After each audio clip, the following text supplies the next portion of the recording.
Oui, bonjour Virginie, bonjour à tous. Nous sommes à Lille ce matin, boulevard des Cités-Unies, non loin de la gare Lille-Europe. Et derrière moi, regardez, vous reconnaissez bien sûr le Zénith. La salle de spectacle accueille effectivement à partir de demain soir et pour cette représentation, la nouvelle comédie musicale de Dovatia, La légende du roi Arthur. Pas moins de 70 comédiens et chanteurs sur scène, parmi lesquels la chanteuse maubeugeoise Camilou dans le rôle de la reine Guenièvre. Vous allez voir une comédie musicale qui demande une logistique bien rodée. On vous fait découvrir ce matin en direct les dernières répétitions de ce spectacle qui démarre samedi soir.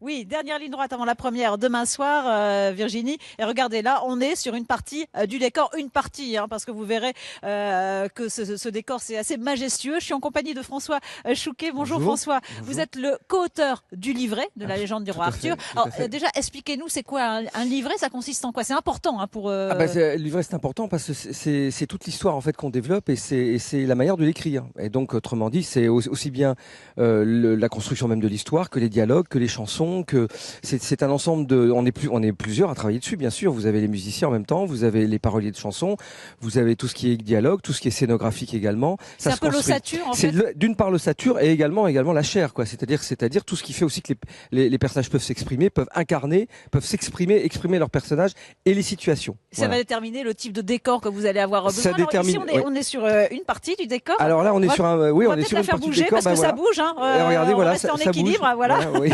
À bientôt.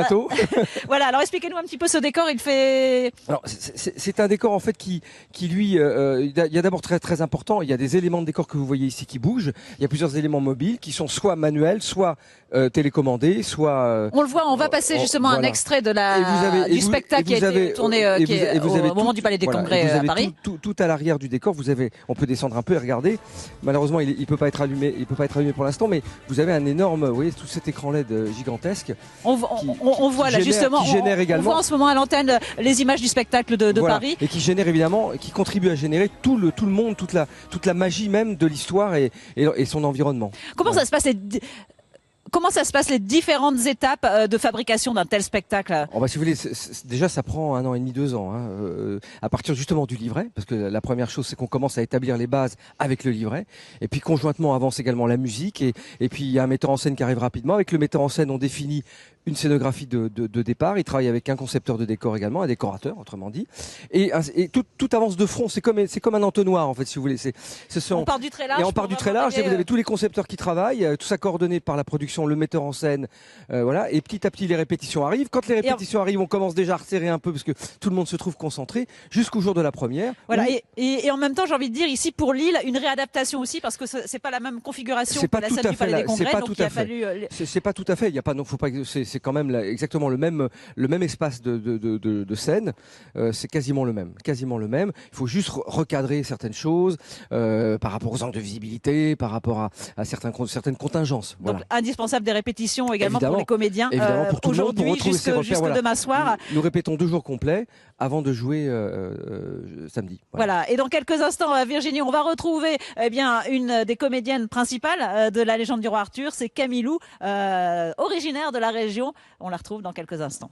Merci Christine, à tout à l'heure. Virginie, on est en pleine répétition ici, puisque voilà, c'est un spectacle qui a été tourné à Paris, qu'il faut adapter ici sur la scène du Zénith. On va justement interpeller une des principales figures de ce spectacle, c'est Camilou. Camille, merci d'être avec nous ce matin. Merci à vous d'être venue nous rendre visite. On vous interrompt dans les répétitions. Camille, vous interprétez le rôle de Guenièvre. Vous êtes originaire de la région, on va oui, dire qu'on est très fiers de Maubeuge. Voilà, de Maubeuge. On est très fiers d'avoir quelqu'un de la région qui soit dans ce spectacle. Moi, je suis très fière d'être de la région. Voilà. Je suppose qu'il y a une petite pression supplémentaire de jouer ce spectacle ici, dans votre région? Oui, déjà, en plus, c'est la première date de tournée qu'on fait. Donc, on vient se roder pour la tournée à Lille, parce qu'on sait qu'on est toujours bien accueillis à Lille. Et moi, c'est une date qui m'est toujours très chère, parce que c'est la région, parce que c'est la maison. J'ai toute la famille qui vient, du coup. Voilà, il va y avoir du monde. Il va y avoir du monde, mais que ça me stresse, mais c'est un bon stress parce que j'aime cette ville. Alors, vous interprétez le rôle de Guenièvre, la fidèle épouse du roi Arthur. Oui, fidèle, parlez pas trop vite. Hein. Jusqu'à ce que la tentation frappe à sa porte, on va dire. Voilà. Dites-nous un petit mot sur ce personnage du rôle de... Alors, c'est un personnage qui me ressemble énormément parce que c'est une femme qui a des valeurs très fortes, mais qui quand même se laisse guidé par ses émotions, peut-être un peu trop parfois, et c'est ce qui va lui valoir quelques problèmes d'ailleurs. Et voilà, c'est ça que j'aime dans ce personnage. Et puis elle est dans ce dilemme, ce qui arrive à toutes les femmes, je pense au moins une fois dans une vie, ça arrive à une femme. Voilà, ça m'est arrivé, je l'ai déjà vécu et je l'avoue. Et voilà, donc c'est un personnage qui me parle beaucoup parce qu'il est intemporel. C'est un personnage effectivement que vous avez pris à cœur. Comment vous vous êtes préparé pour l'interpréter? Alors ça a été une longue préparation comme pour tout le monde. On a eu 6 mois de préparation au théâtre, à l'escrime aussi. Moi j'ai voulu aussi participer Oui, il y a à une préparation l'escrime. très physique. Hein, Oui, physique, le sport, l'escrime parce qu'il y a des combats d'épée. Mais moi je me bats pas à l'épée, mais quand même j'ai appris parce que ça me plaisait. Le théâtre beaucoup, le chant. Voilà, on sait tous. On a eu aussi pendant les répétitions une formation au théâtre de masques parce qu'il y a une scène avec des masques, vous verrez. Donc voilà, c'est une préparation très complète. On apprend énormément de choses. C'est une formation, quoi. C'est pas votre première comédie, hein. Vous aviez eu 1789. Non, j'ai eu cette les chance Amants de déjà travailler avec Dove et Giuliano Peparini, le metteur en scène, ils ont fait tous les deux les Amants de la Bastille. Et du coup, quand je suis arrivée sur ce spectacle, j'étais déjà en confiance parce que je connaissais les gens avec qui je travaillais, ça m'a fait du bien. Et puis il y a des très beaux costumes. Effectivement, on a des costumes, on a une chance partie incroyable. Hein. Et c'est ce qui est dommage, c'est qu'on puisse. Peut-être que vous allez le faire vous, montrer les détails. On va aller voir les costumières dans quelques instants. Montrer les détails parce qu'ils sont incroyables. Voilà, justement, parce qu'il y a un gros travail des costumières. Effectivement, on va aller les retrouver dans quelques instants, Virginie. Et oui, Virginie, on ne pouvait pas ne pas parler de Dove Attia. Merci d'être avec nous ce matin, Dove. Merci, alors, vous allez nous expliquer, parce que ce spectacle, cette légende du roi Arthur, ça a demandé une scénographie quand même incroyable et très poussée au niveau technologique. Et oui, il y a 2 ans, on n'aurait pas pu faire ce spectacle. La meilleure preuve, c'est cet écran. C'est une nouvelle technologie qui va au-delà de la haute définition, au-delà du 4K, qui fait plus de 8,50 m de haut et 25 mètres de largeur et qui permet de faire de la vraie image 3D. Et très souvent pendant le spectacle, on ne sait pas qu'est-ce qui est vraiment du décor, qu'est-ce qui est vraiment de l'image. Il y a un vrai mélange, par exemple ces grands éléments de décor que l'on voit ici, vous en avez d'autres ici, ces grands éléments, et des fois vous les voyez les mêmes à l'écran et on ne sait pas qu'est-ce qui est écran, on sait pas comment qu'est-ce qui est image. Voilà, exactement. Là on va rentrer dans le cœur du décor, là par exemple c'est un élément de décor qui est complètement synchronisé, électronisé avec des moteurs, qui permet de faire partout, monter des surprises, faire apparaître, faire de la magie surtout. Et là, on est donc dans la salle. Sur scène. Voilà, sur scène, exactement. On a ce grand écran énorme, voilà, où sont projetés carrément, c'est des effets 3D. Alors, on va montrer, hein, on a des images du spectacle du Palais des Congrès à Paris, voilà, où on voit en fait toutes ces projections. Et c'est des décors, qui a un magnifique travail de décor, mais qui est une matière assez neutre, parce que là aussi, il y a une projection. On habille les décors par une projection spéciale.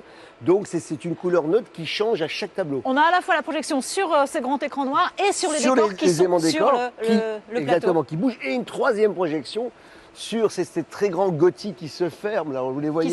Qui se ferment et sur lequel il y a carrément du pendant les changements 3D, de décor. Voilà. On est tout le temps dans le spectacle. Je voulais terminer, Dove Attia, avec cette volonté d'avoir commencé votre tournée. Alors, il y a eu le spectacle à Paris. Là, vous commencez la tournée en France par Lille. C'est important pour nous. Lille, c'est une affaire de cœur. Hein. Depuis que j'ai commencé, depuis les 10 commandements, le Roi Soleil, Mozart, l'Opéra Rock, ça nous a toujours porté bonheur. Le public est extraordinaire. Le personnel de la salle, qui nous permet d'ailleurs de faire ce spectacle, je le précise, avec une extrême sécurité. Je crois que personne n'a jamais vu ça. Et ce qui permet à tous les spectateurs de venir et d'être vraiment tranquille au niveau de la sécurité. Voilà, là aussi, il faut en parler, rassurer les téléspectateurs que la sécurité ici est à son maximum. Je peux vous dire, je viens samedi soir avec ma fille, avec ma famille le lendemain. Et j'amène tous les gens viennent avec leur famille, c'est qu'on est tranquille, ils ont fait un super travail au Zénith de Lille. Voilà, parce que le spectacle continue. Voilà, et il faut vivre. Le spectacle continue et ça sera samedi soir ici, la légende du roi Arthur, tous ces comédiens, dont Camilou, notre petite Maubeugeoise qui sera sur cette scène. C'est parti pour 7 représentations, alors n'hésitez pas, il faut venir, Dove Attia l'a dit. Voilà, c'est un superbe spectacle, vous allez passer un moment magique.